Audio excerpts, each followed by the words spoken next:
چلو چلو انہوں نے ایسے کہا جیسے اب اس چلو سے کہ ہاں جی آرڈر آ گئے مجھے ماننے پڑ گئے. تو آپ یہ دیکھیں کہ پاکستان میں جو جسٹس ہے یا انصاف ہے وہ کس طرح سے عمل میں لایا جاتا ہے، یہ آپ سب کے سامنے. تو اصل جملے کہ نواز شریف کو سزا دینی ہے، سزا یا ججمنٹس جو ہے وہ ادارے دیتے ہیں. مریم نواز کو سزا دینی ہے، نہیں بھی بنتی تو بھی دینی ہے، اور عمران خان کو لانا ہے. تو اصل جملے جو آپ چھپا گئے ہیں کنوینینٹلی، میں اس چینل سے یہ سوال کرنا چاہتی ہوں جو بہت زور و شور سے یہ پروپیگنڈا کر رہے ہیں، وہ جملے جو اصل ہیں اور آپ چھپا گئے ہیں، کھا گئے ہیں بلکہ ہضم کر گئے ہیں، وہ جملے جو ثاقب نثار صاحب کے خلاف چارج شیٹ ہیں، ان کا اعتراف جرم ہے. میں یہ پوچھنا چاہتی ہوں کہ ہماری رہنمائی فرمائیں. جیسے آپ نے یہ بتایا کہ وہ فلاں جملے فلاں تقریر سے تھے، تو مجھے یہ بتائیے کہ یہ جملے کہ نواز شریف کو سزا دینی ہے، مریم نواز کو سزا دینی ہے، نہیں بھی بنتی تو بھی دینی ہے، اور عمران خان صاحب کو بھی لانا ہے، یہ جملے ثاقب نثار صاحب نے کس تقریر میں کہے تھے؟ اور اگر وہ 3 جملے ثاقب نثار صاحب کی آواز ہیں تو یہ 3 جملے کیا ان کی آواز نہیں ہے؟ یعنی کہ جو بات آپ کو پسند ہے وہ ان کی آواز ہے، اور جو بات آپ سامنے نہیں لانا چاہتے وہ ثاقب نثار صاحب کی آواز نہیں ہے. تو میٹھا میٹھا ہب ہب کڑوا کڑوا تھو تھو ایسا نہیں ہوگا. پوری قوم کے سامنے یہ حقیقت آج میں رکھنے جا رہی ہوں.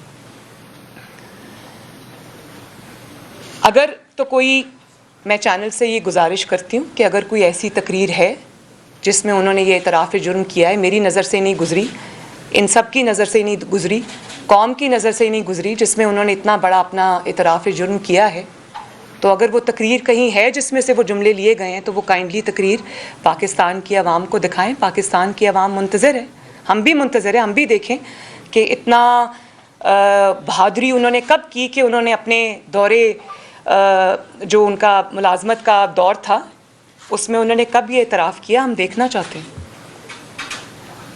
بڑی بات ہے اگر انہوں نے یہ اعتراف کیا ہے کسی تقریر میں اور وہ تقریر قوم کی نظر سے نہیں گزری.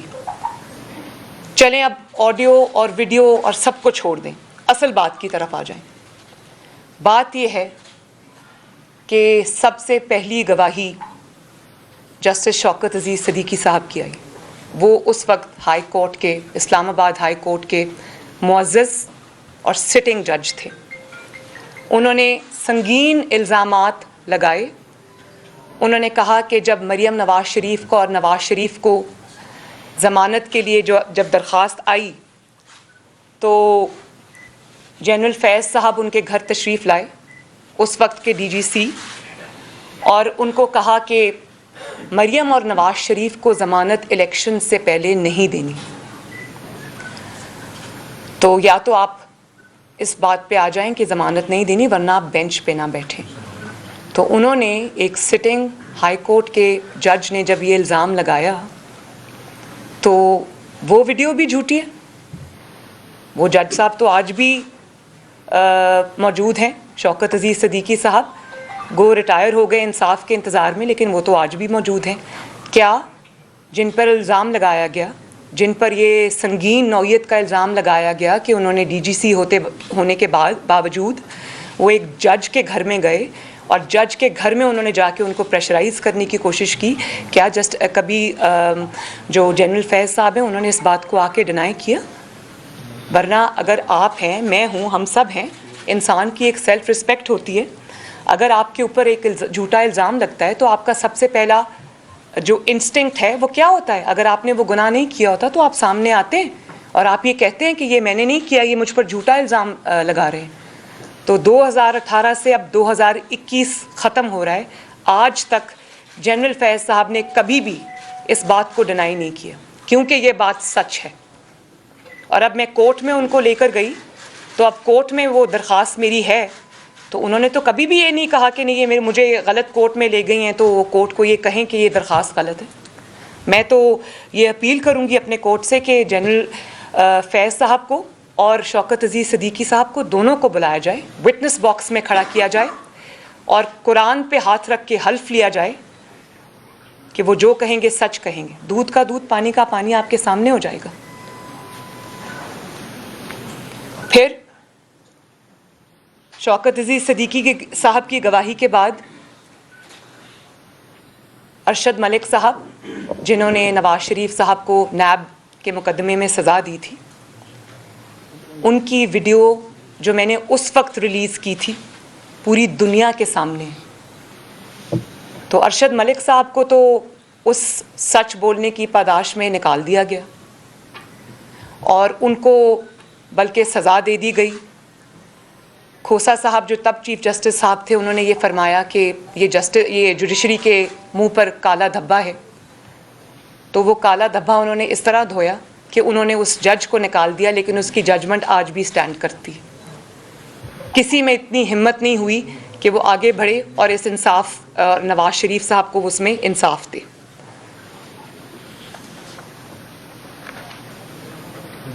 اور پھر جو گلگت بلتستان کے چیف جج ہیں، ان کا ایک ایفیڈیوٹ سامنے آیا، بیان حلفی سامنے آیا، جس میں انہوں نے یہ بات کہی کہ جب ثاقب نثار صاحب چیف جسٹس تھے سپریم کورٹ کے، تو یہ خاندان کے ساتھ چھٹیاں منانے گلگت بلتستان آئے ہوئے تھے. اور تب یہ جو چیف جج تھے اس وقت گلگت بلتستان کے، یہ وہاں پر اس وقت چیف جج تھے اور ان کی ریزیڈنس میں، ان کے لان میں وہ چائے پی رہے تھے. جب انہیں ان کے سامنے انہوں نے فون کیا کہ ایک جج صاحب کا نام لے کے کہا کہ ان کو فون کیا اور کہا کہ مریم اور نواز شریف کو ضمانت نہیں دینی الیکشن سے پہلے. اس کے جو کانٹینٹس ہیں وہ اس وقت میرے سامنے نہیں ہے، لیکن اس کا جو خلاصہ ہے وہ یہی ہے. تو آڈیو کوئی اس میں آپ شک و شبہات کر سکتے ہیں، ویڈیو میں آپ کر سکتے ہیں، لیکن شوکت عزیز صاحب تو ماشاءاللہ حیات ہیں. ان کو بلائیں، ان کو پوچھیں. ایکس چیف جج گلگت بلتستان تو آج حیات ہیں، ان کو بلائیں، ان کو پوچھیں. وہ تو کہہ رہے تھے کہ میں کسی بھی فورم پہ آ کے جو میں نے اسٹیٹمنٹ دی اس کو ٹیسٹیفائی کروں گا. بلکہ جب انہوں نے یہ ایفیڈیوٹ دیا تو جواب کیا آیا ثاقب نثار صاحب کا کہ میں کوئی پاگل ہوں کہ میں کورٹس کے چکر لگاتا پھروں.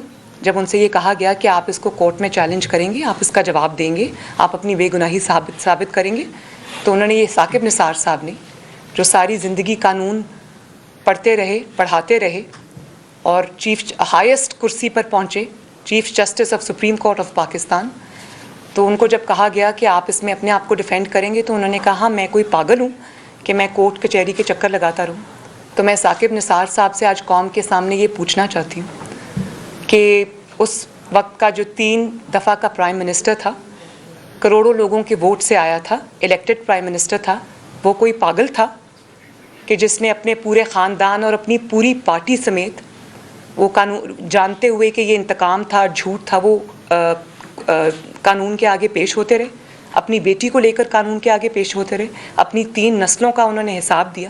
وہ کوئی پاگل تھے کہ آپ یہ کہہ کے ڈسمس کر دیں گے کہ میں کوئی پاگل ہوں کہ کورٹ اور کچہری کے چکر لگاتا پھروں، مجھے کیا ضرورت پڑی. تو ثاقب نثار صاحب کو میں یہ کہنا چاہتی ہوں کہ آج نہیں تو کل آپ کو سچ قوم کو بتانا پڑے گا. ابھی بھی وقت ہے، قوم کو بتائیں، سامنے آئیں، جرأت کریں، قوم کو بتائیں کہ کس نے آپ کو مجبور کیا. نواز شریف کی سزا اگر نہیں بنتی تھی تو کس نے آپ کو مجبور کیا کہ نواز شریف کو سزا دیں. مریم نواز شریف کی اگر سزا نہیں بنتی تھی، بیٹی کی نہیں بنتی تھی، بیٹی کا لفظ انہوں نے استعمال کیا، اگر بیٹی کی سزا نہیں بنتی تھی تو کس نے آپ کو مجبور کیا کہ مریم نواز کو سزا دیں. اور کس نے آپ کو یہ کہا کہ عمران خان کو آپ نے لانا ہے؟ کس نے آپ کو یہ کہا؟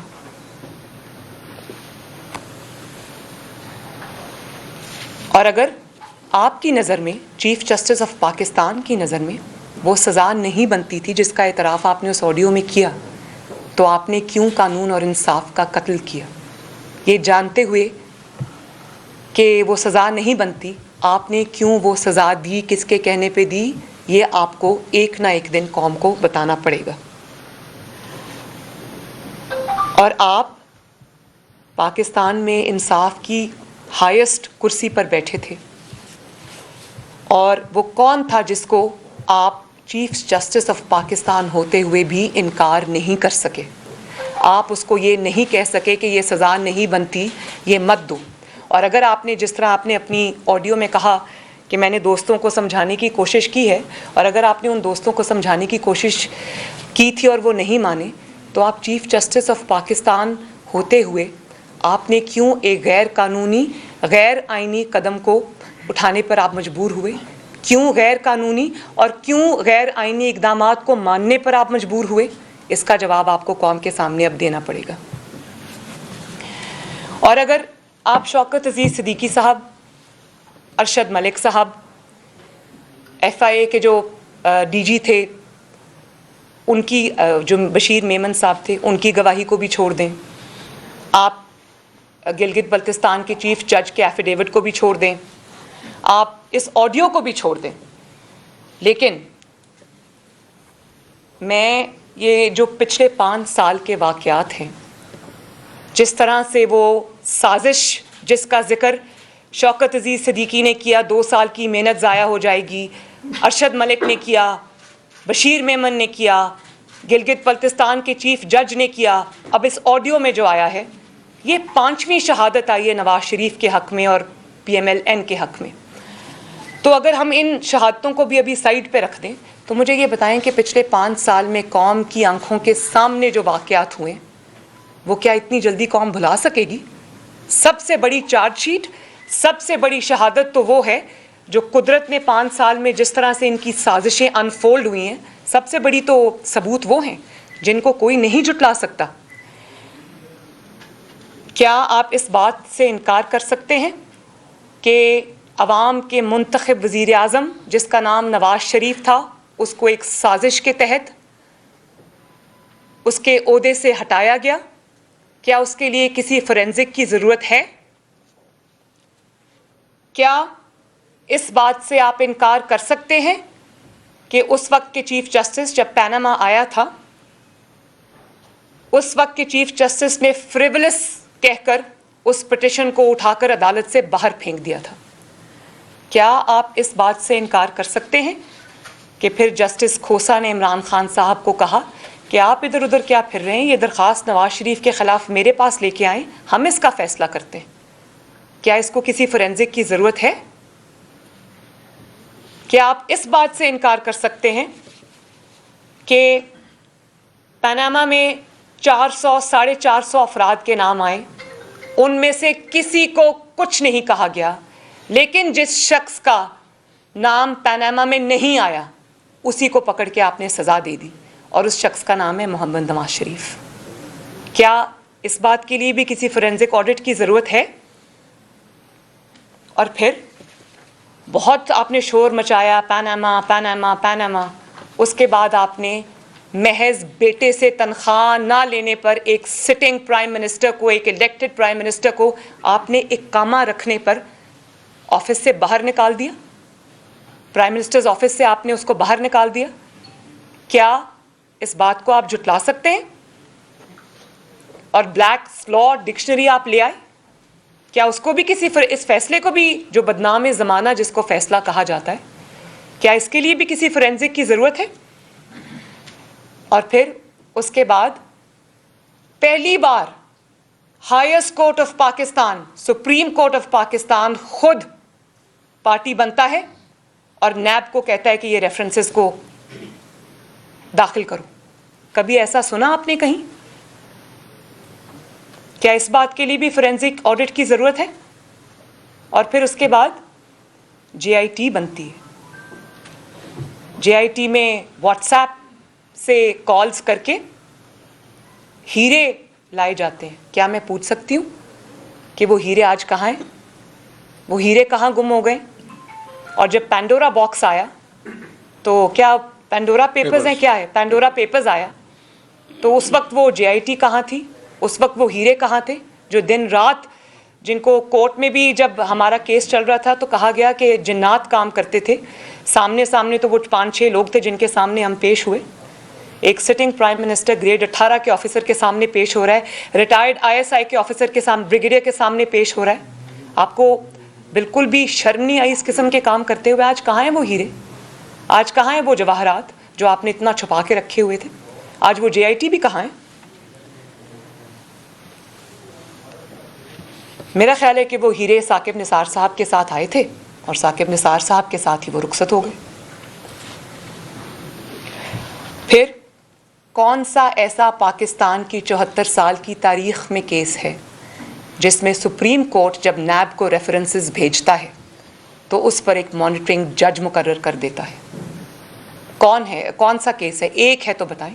ایک ہے اگر 74 سال کی تاریخ میں تو بتائیں کہ کسی بھی کیسز کے اندر یا ریفرنسز سے اندر اوپر آپ نے مانیٹرنگ جج بٹھا دیا. وہ کیا مانیٹر کر رہا تھا؟ وہ یہ مانیٹر کر رہا تھا کہ کہیں کسی طرح سے کوئی انشور کیا جائے کہ سزا نواز شریف اور مریم نواز کو ملے. وہ ہمارے سامنے میں ان صحافی حضرات کو کچھ یہاں تشریف بھی رکھتے ہیں، یہ بیٹھے ہوئے میرے بہادر بھائی میرا خیال ہے جنہوں نے ان کو ایکسپوز کیا تھا، جو فون کے کور سے اس طرح اپنا منہ چھپا کر احتساب عدالت سے نکل رہے تھے. آپ ہی تھے نا وہ؟ آئی ایم سوری، اس کے بعد آپ کو بہت مشکلات سے گزرنا پڑا، لیکن میں آپ کو سلوٹ کرتی ہوں. تو کیا اس کے لیے بھی کسی فورینزک آڈٹ کی ضرورت ہے؟ یہ بیٹھے ان سے پوچھ لیں. اور یہیں پر آپ کو تسلی نہیں ہوئی تو آپ نے نواز شریف کو، چیف جسٹس صاحب ثاقب نثار صاحب، آپ نے نواز شریف کو پارٹی کی صدارت سے بھی ہٹا دیا. کوئی ہے پریسیڈنٹ، لیگل پریسیڈنٹ ہے اس بات کا 74 سال کی تاریخ میں؟ اس کے لیے بھی کوئی فورینزک آڈٹ کی ضرورت ہے؟ نواز شریف کو آپ نے تا حیات نااہل کر دیا. مجھے کوئی عوامی عہدہ رکھے بغیر کوئی ثبوت میرے خلاف آج بھی کو اسلام آباد ہائی کورٹ پوچھ رہی ہے نیب سے کہ ثبوت کہاں ہے، اور نیب 2 ہفتے مانگ لیتی ہے کیونکہ ثبوت نہیں ہے. کوئی ثبوت رکھے بغیر مجھے بھی 7 سال کے لیے نااہل کیا. تو کیا اس کے لیے بھی کسی فورینزک آڈٹ کی ضرورت ہے؟ پھر یہ میرے ساتھ بیٹھے ہیں میرے سینئرز، میرے بڑے بھائی سب بیٹھے ہیں، میرے انکلز بیٹھے ہیں یہاں پر. یہ میرے دائیں بیٹھے ہیں شاہد خاقان عباسی صاحب، بائیں بیٹھے ہیں احسن اقبال صاحب، میرے پارٹی کے پریزیڈنٹ شہباز شریف صاحب، حمزہ شہباز شریف صاحب، رانا ثناء اللہ صاحب، یہ جاوید لطیف صاحب، یہ بیٹھے آپ کے سامنے جن سے سینیٹر کی سیٹ بھی چھین لی گئی. تو کیا یہ جن مقدمات سے گزر کے آئے ہیں، رانا ثناء اللہ صاحب کا تو ایک کلاسک کیس ہے، ہیروئن آپ نے ان کے اوپر ڈال دی اور آج تک آپ کوئی ثبوت پیش نہیں کر سکے. اس کے علاوہ جو میرے ساتھی، میرے بزرگ، میرے بھائی یہاں پر پارٹی کے لوگ نہیں بیٹھے، مجھے حنیف عباسی صاحب بھی یاد آ جاتے کہ جب حنیف عباسی صاحب الیکشن سے پہلے، ان کو تو آپ نے جیل میں ڈال دیا، اور ان کا جو اپوننٹ ہے، میں اس شخص کا نام بھی لینا نہیں چاہتی، آج وزیر ہے وہ، اس کی آپ الیکشن کیمپین چلا رہے تھے جا کے پنڈی کی سڑکوں پر. کیا وہ بھی اس کو بھی فورینزک آڈٹ کی ضرورت ہے؟ پھر جب ہمارے سینٹ کے الیکشنز تھے تو ہمارے سینیٹرز سے، جو PMLN کے سینیٹرز تھے، ان سے آپ نے شیر کا نشان چھین لیا. آپ نے ان لوگوں سے حق چھین لیا کہ وہ اپنی پارٹی کے نشان سے الیکشن لڑیں. آپ نے شیر کا نشان ان سے چھین لیا کیونکہ آپ فیور کرنا چاہتے تھے کسی کو، اور آپ اس کے لیے مسلم لیگ نون کے سینیٹرز کو جو سینٹ میں نہیں آنے دینا چاہتے تھے، آپ نے ان سے شیر کا نشان چھینا. تو کیا آپ اس تاریخ کو جھٹلا سکتے ہیں؟ اس کے لیے بھی کسی فورینزک آڈٹ کی ضرورت ہے؟ اور پھر آپ نے خود یہ اپنی آڈیو میں فرمایا کہ آپ کو کہا گیا کہ عمران خان کو لانا ہے.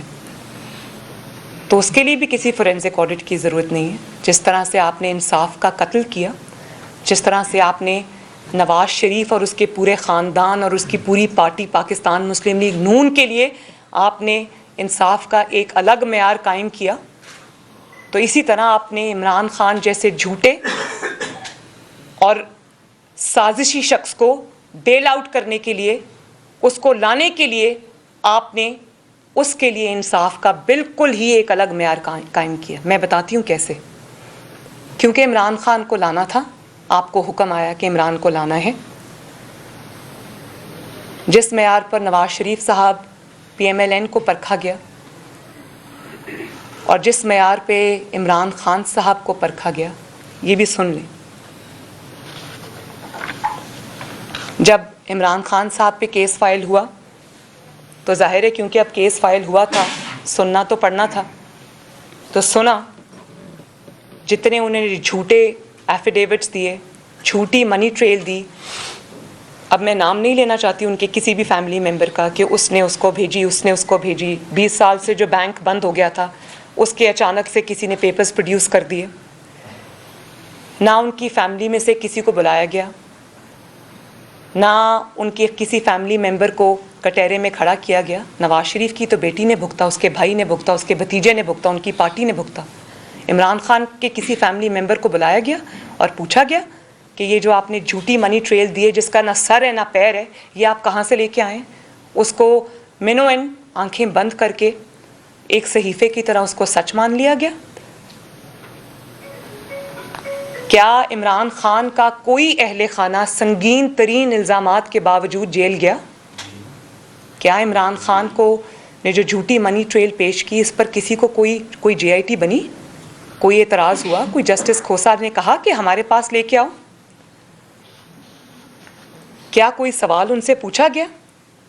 اور اس کے بعد جب عمران خان کا بنی گالا والا محل ریگولرائز کرانے کی باری آئی تو یو سی, جو وہاں کی یو سی ہے, اس نے اسٹیٹمنٹ دیا کہ یہ جو پیش کیا گیا ہے جو اجازت نامہ یہ کمپیوٹرائزڈ ہے, اور جس وقت کا یہ اجازت نامہ اس وقت تو ہمارے پاس کمپیوٹر ہی نہیں تھا.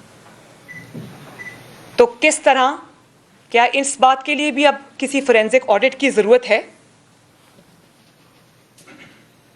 کیا اس بات میں بھی اب کوئی شک کی گنجائش ہے کہ کس طرح, کیونکہ آپ کو حکم تھا کہ آپ نے عمران خان کو لانا تھا, کس طرح آپ نے ان کے اوپر جو سیریس ایلیگیشنز تھے, جو اتنی ان کی گلیئرنگ ثبوت تھے ان کے خلاف, آپ نے کس طرح ان کو نظر انداز کیا؟ تو میں بہت خوش ہوں, اللہ تعالیٰ کی شکر گزار ہوں کہ جس کو صادق اور امین کا سرٹیفکیٹ جاری ہوا وہ بھی آج پوری قوم بلکہ پوری دنیا کے سامنے ایکسپوز ہو گیا, اور اس کو صداقت اور امانت کا جھوٹا سرٹیفکیٹ جاری کرنے والا ثاقب نثار وہ بھی آج پوری دنیا کے سامنے ایکسپوز ہو گیا.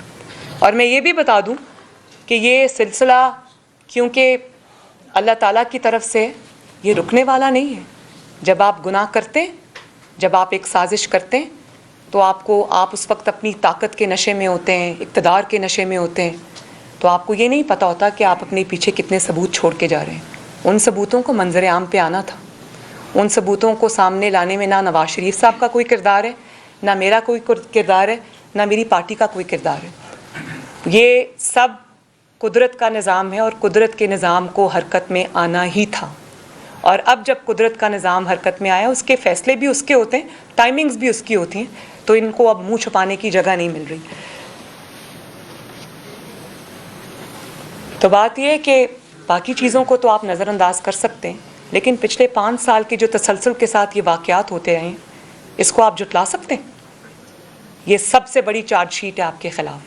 آڈیو بھی وہی کہہ رہی ہے, ایفیڈیوٹ بھی وہی کہہ رہا ہے, شوکت عزیز صدیقی صاحب بھی وہی کہہ رہے ہیں, ارشد ملک نے بھی وہی کہا تھا, بشیر میمن صاحب بھی وہی کہہ رہے ہیں.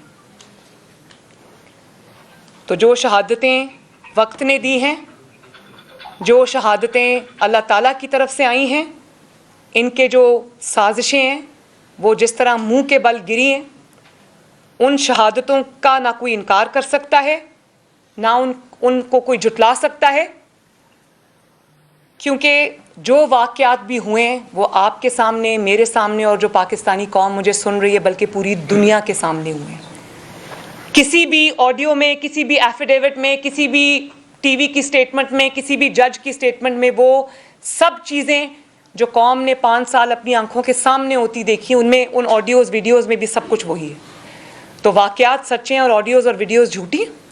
اور پھر بڑی مزے کا خیز بات ہے کہ ثاقب نثار صاحب تو اپنے ڈیفنس میں کچھ نہیں کہہ رہے, وہ تو چپ کر کے بیٹھے ہیں, اور جو حکومتی وزراء ہیں وہ ہلکان ہوئے جا رہے ہیں ثاقب نثار صاحب کو ڈیفینڈ کرتے کرتے.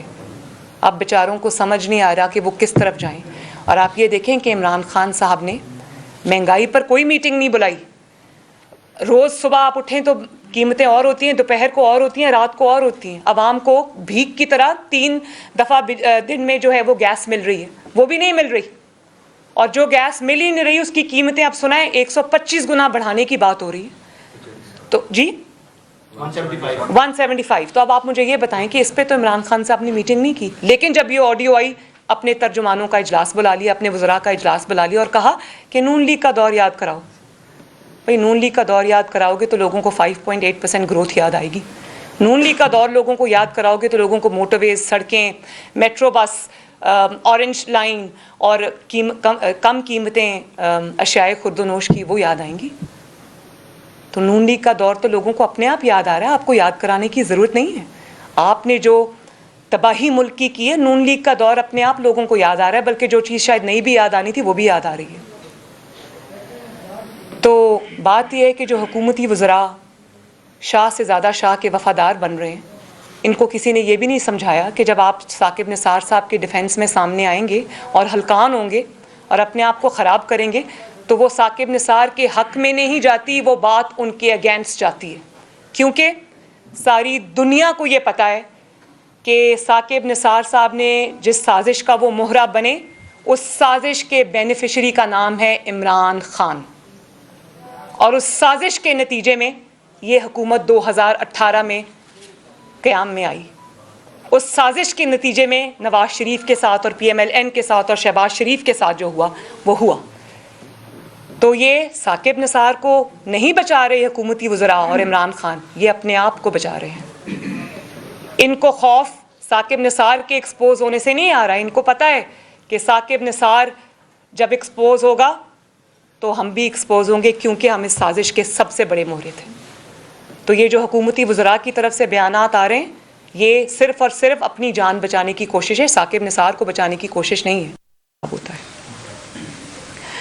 اور میں ثاقب نثار صاحب سے یہ بھی کہتی ہوں کہ جب گلگت بلتستان کے چیف جج کا ایفیڈیوٹ آیا تو اس کے جواب میں آپ کا ایفیڈیوٹ آنا چاہیے تھا.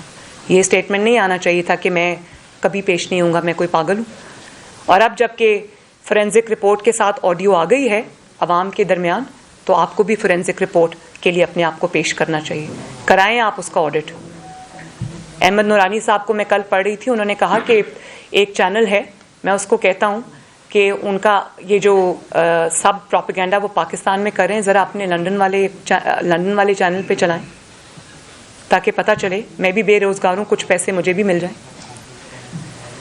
تو میں تو ثاقب نثار صاحب کو یہ کہتی ہوں کہ ضرور اس کا آڈٹ کرائیں، ضرور اپنے آپ کو قانون کے سامنے پیش کریں، دودھ کا دودھ پانی کا پانی کریں. اگر آڈیو جھوٹی نکلی تو آپ کو ہرجانہ ملے گا، پھر آپ اس سے جائیں اور بنائیں جتنے ڈیم آپ نے بنانے. تو فائدے کی بات ہے نا. لے کے جائیں کورٹ میں، کھڑے ہوں، شہادت دیں، کراس کوشچننگ، کراس ایگزامینیشن کے سامنے آئیں اور بتائیں لوگوں کو کہ یہ جھوٹ ہے، اور جو پیسے ملے اس کا ڈیم بنائیں جس کے لیے آپ اتنی محنت کر رہے تھے. تو اور پھر بڑی میں ہنس رہی تھی جب میں سن رہی تھی کہ وہ کہتے ہیں کہ حکومت کہتی ہے کہ سب کے پیچھے نون لیگ ہے. تو مجھے بڑی ہنسی بھی آئی. تو میں یہ پوچھنا چاہتی ہوں کہ کیا نون لیگ نے نواز شریف صاحب کو ایک آمیز میں آفس سے باہر نکلوایا تھا؟ کیا نون لیگ نے جنرل فیض صاحب کو شوکت عزیز صدیقی صاحب کے پاس بھیجا تھا؟ کیا نون لیگ نے بینچ توڑوائے اور بنوائے تھے؟ کیا نون لیگ نے نون لیگ کو ہی، نواز شریف صاحب کو، شہباز شریف صاحب کو، اور یہ جو پارٹی میری بیٹھی ہے اس کو جھوٹی سزائیں نون لیگ نے سنوائی تھیں، ان پہ جھوٹے مقدمات نون لیگ نے بنوائے تھے؟ کیا نون لیگ نے RTS بٹھایا تھا؟ کیا نون لیگ نے 2018 کا الیکشن چوری کیا تھا اور اس کے نتیجے میں عمران خان کو مسلط کیا تھا؟ کیا نون لیگ نے سازش کر کے عمران خان کو وزیر اعظم بنوایا تھا؟ تو میں عدلیہ کا احترام ہے میرے دل میں. اس سب کے باوجود عدلیہ کا میرے دل میں احترام ہے. اس کی وجہ یہ ہے کہ جب جنرل فیض جیسا شخص ادارے کی آڑ میں چھپتا ہے تو وہ ادارے کو بدنام کرتا ہے. اسی طرح جب ثاقب نثار جیسا شخص جب کوئی اس قسم کی حرکت کرتا ہے تو انگلیاں ادارے پہ اٹھتی ہیں. میں اور عدلیہ میں بہت، جس طرح پاکستان کے آرمڈ فورسز میں بہت پروفیشنل، محب وطن افسران ہیں جو ملک کے لیے کام کرتے ہیں, اپنی ذمہ داریوں کو اپنی آئینی حدود تک محدود رکھتے ہیں, اور ہم ان کی قدر کرتے ہیں. ہم ادارے کی قدر کرتے ہیں. وہ میرا ادارہ ہے, وہ ہمارا ادارہ ہے, اور وہ ہماری حفاظت کرتے ہیں. ان کی عزت کی حفاظت بھی ہماری ذمہ داری ہے. اس لیے اگر ہم جنرل فیض پر انگلی اٹھاتے ہیں یا جنرل فیض کے خلاف ثبوت دیتے ہیں تو وہ اس لیے دیتے ہیں کہ جنرل فیض کو ادارے سے الگ کیا جائے, اور جنرل فیض اپنے جو بھی انہوں نے کام کیے اس کا وہ خود جواب دے. ادارہ کیوں جواب دے؟ ادارہ کیوں داغدار ہو؟ اسی طرح میں عدلیہ سے گزارش کرتی ہوں کہ ثاقب نثار صاحب کے گناہوں کا, اور وہ لوگ جو پاناما میں شامل تھے, ان کے گناہوں کا بوجھ عدلیہ نہ اٹھائے. وہ ثاقب نثار جو کہ ہر طرح سے عبرت کے نشان بن چکے, جس کا سچ سامنے آ چکا ہے, میں یہ عدلیہ سے گزارش کرتی ہوں کہ اس کا بوجھ یہ عدلیہ نہ اٹھائے. ہم بطور جماعت اور ہم بطور پاکستانی عدلیہ کو کسی بھی شک و شبہ اور تنقید سے بالا تر دیکھنا چاہتے ہیں, کیونکہ ہم یہ جانتے ہیں کہ یہ ملک ہمارا ہے, یہ ہمارا بہت ہی پیارا وطن ہے, اور اس وطن میں تب تک یہ وطن کبھی آگے نہیں بڑھ سکتا, یہ ملک کبھی آگے نہیں بڑھ سکتا جب ہمارے پاس ایک ایسی عدلیہ موجود نہ ہو جو تنقید سے اور شک و شبہ سے بالا تر ہو. تو جو نقصان عدلیہ کو ثاقب نثار جیسے ججز نے پہنچایا, عدل کو جو نقصان پہنچایا, جو امپریشن کریٹ ہوا, ہم نہیں چاہتے کہ ثاقب نثار کے دامن پر جو چھینٹے ہیں وہ آج عدلیہ کے کسی بھی جج کے دامن پر وہ چھینٹے نظر آئیں. ثاقب نثار شاید آج نہ بتا سکیں کہ کس نے ان کو یہ سب کرنے میں مجبور کیا تھا, لیکن اس میں بہت سارے لوگوں کے لیے عبرت ہے. اس کی وجہ یہ ہے کہ جنہوں نے ان کو مجبور کیا وہ تو آج بھی پردے کے پیچھے ہیں, وہ نظر نہیں آ رہے, لیکن چہرہ ثاقب نثار صاحب کا داغدار ہو رہا ہے.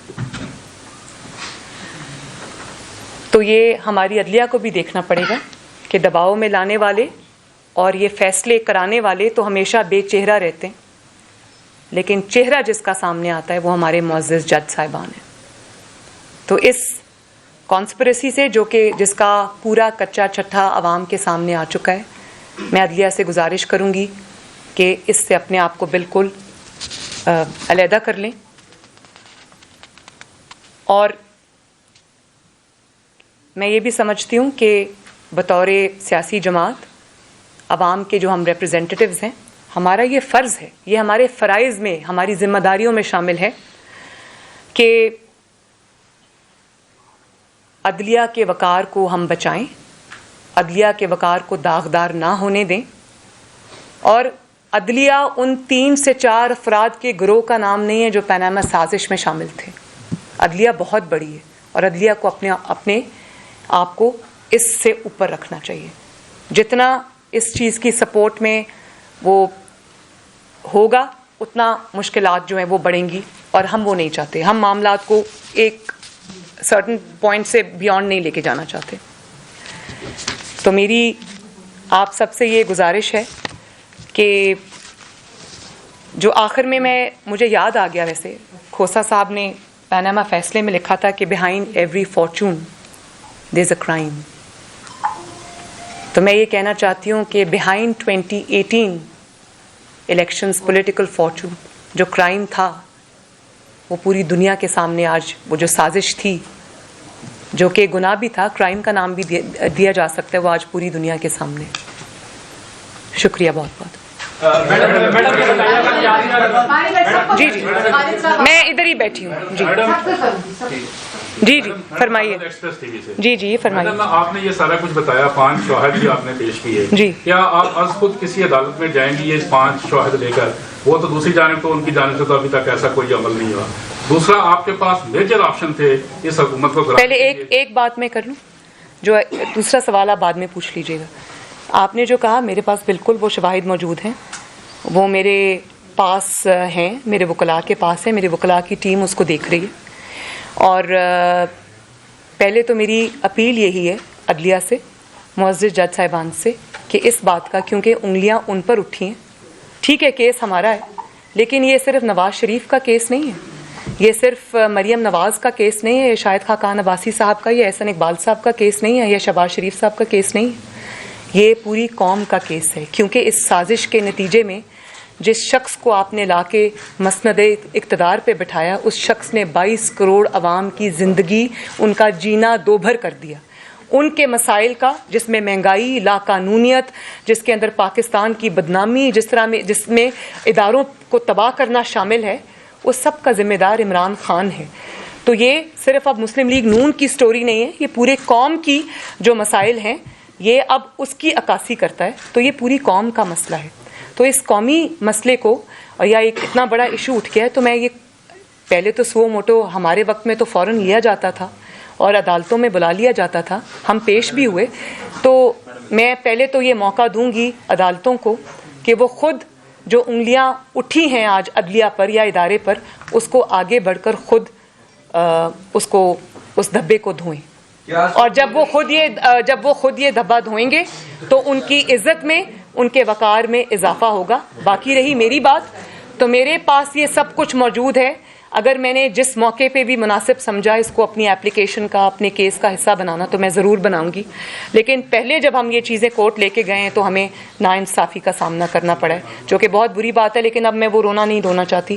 اب ججز کے پاس ایک موقع آیا اللہ تعالیٰ کی طرف سے، تو وہ اپنے جو یہ اس کو درست کریں تو ان کی عزت میں اضافہ ہوگا. جی میم، ایک ٹویٹ ہے جس میں جس کمپنی نے اس واضح کیا اس کا، انہوں نے کہا کہ میں پاکستان سے دھمکی میں کالز آ رہی ہیں اور ہزاروں میسیج آ رہے ہیں جس میں کہا گیا اگر کورٹ کو بدلا جائے. اس پہ کامنٹ کرتے ہیں. دوسرا ایک آڈیو، ایک منٹ آپ مختلف چینلز کے نام لے کر ان کو اشتہارات روکنے کا. Thank you. لیکن میں یہ نہیں کہہ رہی کہ وہ جوڑ کے بنائی ہوئی ہے یا وہ میری آواز نہیں، وہ میری آواز ہے. اچھا، دوسری بات کیا کی آپ نے؟ دوسری جو ایک سیکنڈ، اور جو دوسری بات آپ نے کہی وہ یہ ہے کہ ان کو ہزاروں فون کالز جا رہے ہیں اور ان کو میسیجز جا رہے ہیں.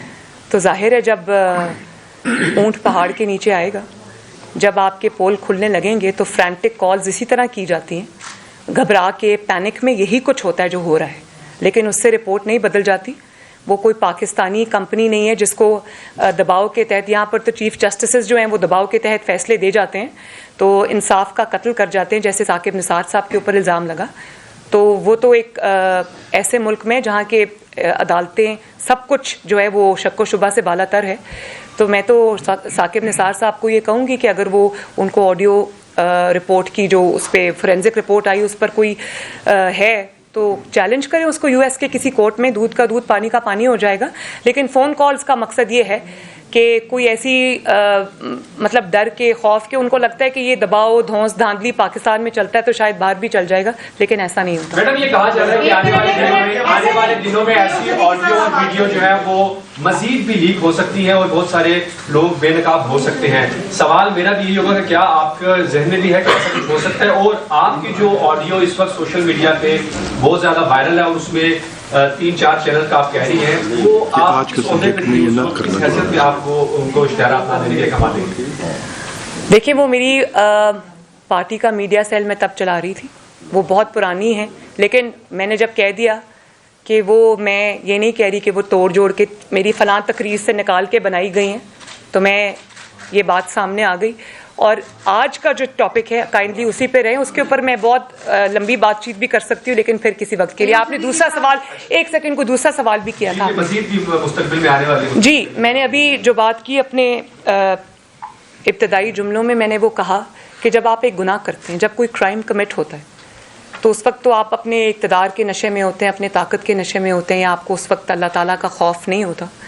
تو آپ جو کر رہے ہوتے ہیں، آپ کو یہ سمجھ نہیں آ رہی ہوتی کہ آپ کتنے ثبوت چھوڑ کے جا رہے ہیں.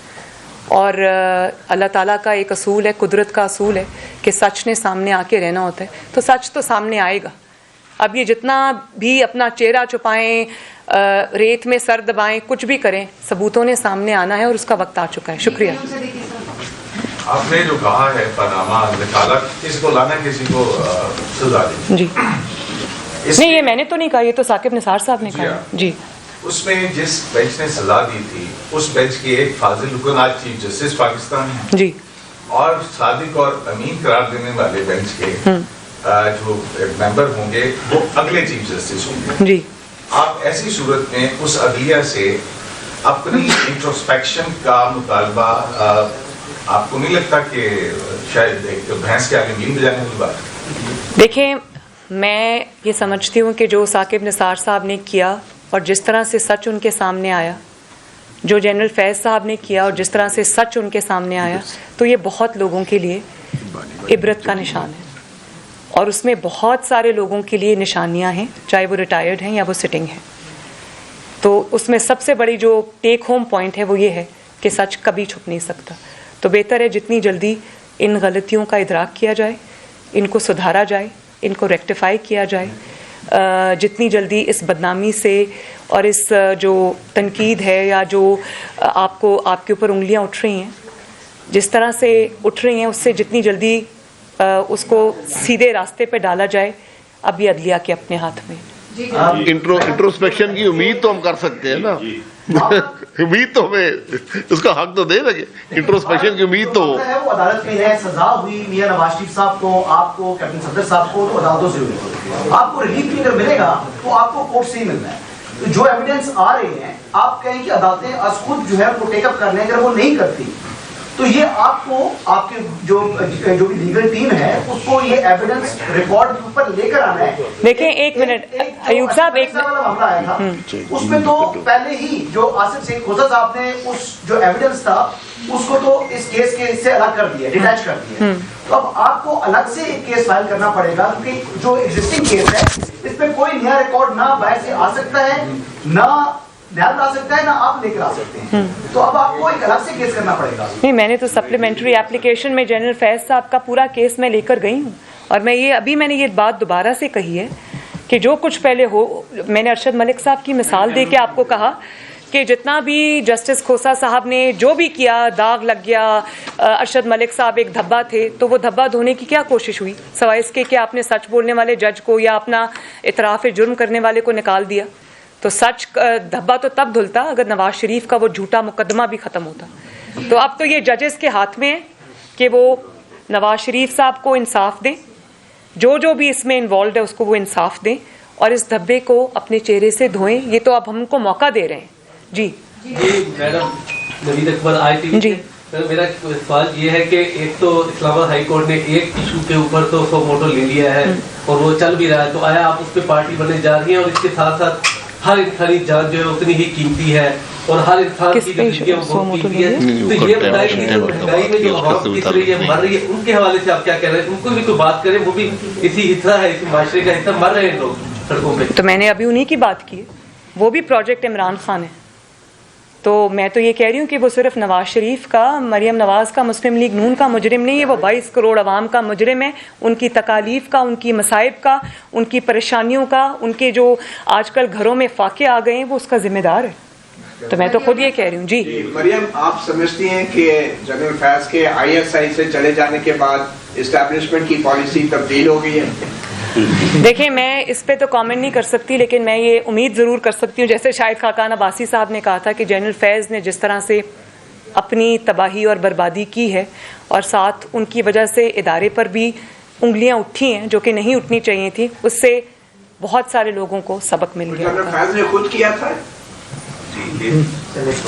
بس چلیں آخری کوشچن. جی پلیز آخری کوشچن، مجھے لاہور کے لیے نکلنا ہے بھائی. ایک عدالت نے فیصلہ سنایا جنرل پرویز مشرف کے خلاف، جی، اور پھر لاہور ہائی کورٹ کی ایک بینچ نے اس عدالت کو غیر آئینی قرار دیا. وہ معاملہ سپریم کورٹ آف پاکستان میں زیر التوا ہے، لیکن چونکہ مقدمہ جو سنگین غداری کا تھا وہ مسلم نون کے دور میں چل رہا تھا اور اس کے بہت سارے کانسیکوینسز آپ کی حکومت کو فیس کرنا تھا. تو ایک تو وہ پٹیشن زیر التوا ہے. دوسرا جو فیض آباد گھٹنا کیس کا فیصلہ تھا اس کا ریویو جو تھا وہ وقت پہ فائل نہیں کیا گیا تھا. اس وقت جو پہلے فائل کیا گیا وہ واپس کر لیا گیا. وہ ایک فیصلہ بھی پڑا ہوا ہے سپریم کورٹ کے 2 رکنی بینچ پر، جس پر ابھی تک عمل درآمد نہیں ہوا. تو اگر آپ ان 2 کیسز میں مسلم لیگ نون کیا سمجھتی ہے کہ ان میں آپ کو جانا چاہیے تاکہ اس میں بہت ساری وہ چیزیں جو ہے وہ شاید حل ہونے کی طرف جائیں گی؟ دیکھیں، میں اس کو ایک بہت جنرلائز ٹرمز میں اس کا جواب دے دیتی ہوں کہ ان چیزوں کا فیصلہ تو ہونا ہے. عوامی عدالت میں تو یہ فیصلے ہو چکے ہیں. عوامی عدالت میں یہ بھی پتہ ہے مجرم کون ہے اور ملزم کون ہے، لیکن وقت نے ان چیزوں کا فیصلہ کرنا ہے، اور میرا خیال ہے کہ وہ وقت قریب ہے. بہت بہت شکریہ.